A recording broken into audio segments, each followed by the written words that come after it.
जी को हम लोग प्रधानमंत्री बनाने के लिए प्रधानमंत्री के योग्य थी, लेकिन हम लोगों ने उनसे चाहा कि हम लोगों से वार्ता करे, लेकिन उनके साथ बैठे हुए कुछ दलाल लोग हैं जो हम लोगों के बीच में, उनके और हमारे बीच में दरार पैदा कर रहे थे और हमारे बीच में वो बात नहीं करना चाहते थे, जिसकी वजह से हम लोग फिर हम इस बात को लेकर के एनडीए से भी बात कर रहे हैं। इस पर जो पहल करेंगे, जो भी दोहरी नीति चल रही है शिक्षा के अंदर, एक समान शिक्षा हो जाएगा, उसी समय हमारे गरीबों का भलाई हो जाएगा। संविधान बदलने के हम लोग खिलाफ हैं। यदि कोई इस तरह की बात करेगा तो हम लोग बिहार के अपने युवाओं को लेकर के मैं इसके लिए आंदोलन कर सकता हूँ। संविधान कोई नहीं बदल सकता, बाबा साहब के दिए हुए अधिकार है, उन्हीं के दिया हुआ अधिकार है कि हम लोग यहाँ बोल रहे हैं, उसके लिए नहीं हम लोग वो किसी भी तरह से बोलते होंगे उसके बारे में हम लोग चर्चा करेंगे। उनके जो सलाह को जो माननीय नेताजी से भी कहेंगे, इस तरह का जो बयान दे रहा है लोग, उनसे पूछा जाए इस तरह से क्यों बयान दे रहा है।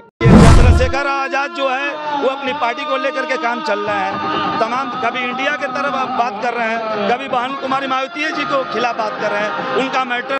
सुहेल देव समाज पार्टी के राष्ट्रीय अध्यक्ष ओपी राज भी जब से बीजेपी ज्वाइन किए हैं तब से उनका प्रचार प्रसार जो है वो काफी जोरों शोर से है। इसी कड़ी में वो सिवान जिला के आंध्र प्रखंड में है जो अपना सभा रखा हुए हैं और जो है बिहार के जो प्रभारी हैं। सबसे पहले स्वागत है सर आपका।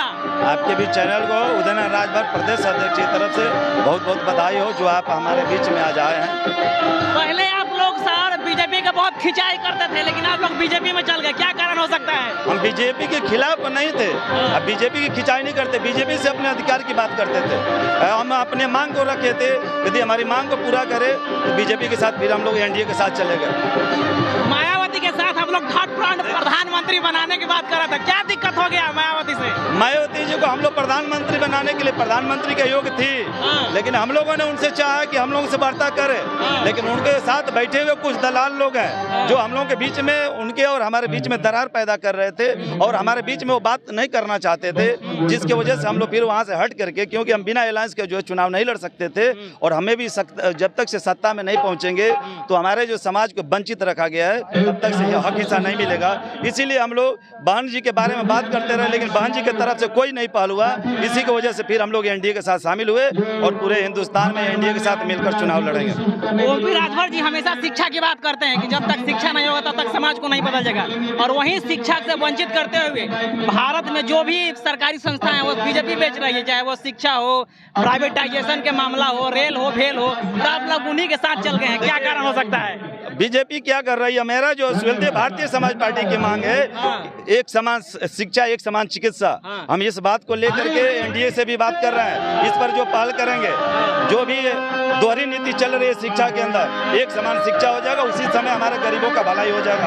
रहेगा तब ना सर बचेगा, अगर नहीं रहेगा तो फिर कैसे लड़िएगा आप लोग? क्या चीज नहीं रहेगा? जो प्राइवेटाइजेशन लगातार बहुत तेजी से बढ़ रहा है उस पर देखिए, ये प्राइवेटाइजेशन जो बढ़ रहा है, ये आप देख लीजिए, कोई नई बात नहीं है। प्राइवेटाइजेशन जो बढ़ने का कारण है, आज के डेट में जो स्थिति जो डेवलपमेंट में तेजी से जनसंख्या बढ़ रहा है और जिसके वजह से जो देश के प्रधानमंत्री है आज देखिए तेजी से डेवलप जो देश भी कर रहा है। ऐसा नहीं है कि जिसके वजह से जो देश बहुत पीछे जा रहा है। आज पूरे हिंदुस्तान के जो नाम जो है पूरे दुनिया में जो चर्चा होने लगा जब से देश के प्रधानमंत्री नरेंद्र मोदी जी आए। भारत जो नरेंद्र मोदी हैं उनके आर्थिक सलाहकार है विवेक बिंद्रो, वो कह रहे हैं संविधान बदल दिया जाए। देखिए, संविधान बदलने के हम लोग खिलाफ हैं। यदि कोई इस तरह की बात करेगा तो हम लोग बिहार के अपने युवाओं को लेकर के मैं इसके लिए आंदोलन कर सकता हूँ।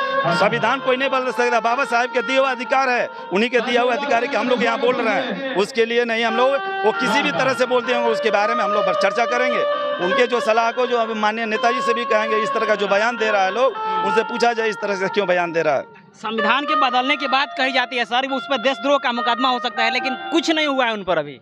जब मुकदमा होना चाहिए, रोज तमाम यहाँ लोग बोल रहे हैं, बिहार में आए दिन लोग बोलते हैं और बोलने के लिए जो इंडिया बना करके बोल रहे हैं, आप देखिए रोज गाली गलौज दे रहे हैं, इसलिए वो चीज को नहीं छोड़ना है। और जो कौन बोल रहा है, जो बोलेगा उसका भुक्तभोगी होगा। और हम लोग बस केवल विकास की बात करते हैं, विनाश की बात नहीं करते हैं। और ओम प्रकाश राजभर जी के साथ मिल करके पूरे बिहार में एनडीए के साथ हम लोग फिर चुनाव लड़ेंगे। क्या लगता है आपका अधिकार मिल पाएगा बीजेपी में रह करके? 100% मिलेगा, और जब नहीं मिलेगा तो उसके बाद आगे देखा जाएगा। इसलिए अभी आंदोलन छेड़ा गया है और आंदोलन में हम लोग भागीदारी में शामिल हुए हैं और हमारे समाज को बिहार के धरती पर हिस्सा मिलेगा, ये पूर्ण विश्वास है। चंद्रशेखर आजाद को कैसे देख रहे हैं आज के दौर में? देखिए, चंद्रशेखर आजाद जो है वो अपनी पार्टी को लेकर के काम चल रहे हैं। तमाम कभी इंडिया के तरफ बात कर रहे हैं, कभी बहन कुमारी मायावती जी को खिलाफ बात कर रहे हैं। उनका मैटर है और उनको इस तरह से नहीं बयान देना चाहिए, चाहे किसी की बात है। अपने हक हिस्से की जो उनको भी लड़ाई लड़ना चाहिए, उनकी पार्टी अपने जिस तरह से लड़ना चाहते हैं लड़ सकते हैं। आकाश आनंद छोटा मोटा नेता बता रहे हैं उनको। अब ये जो नेता है ना, सबको सब छोटा मानता है।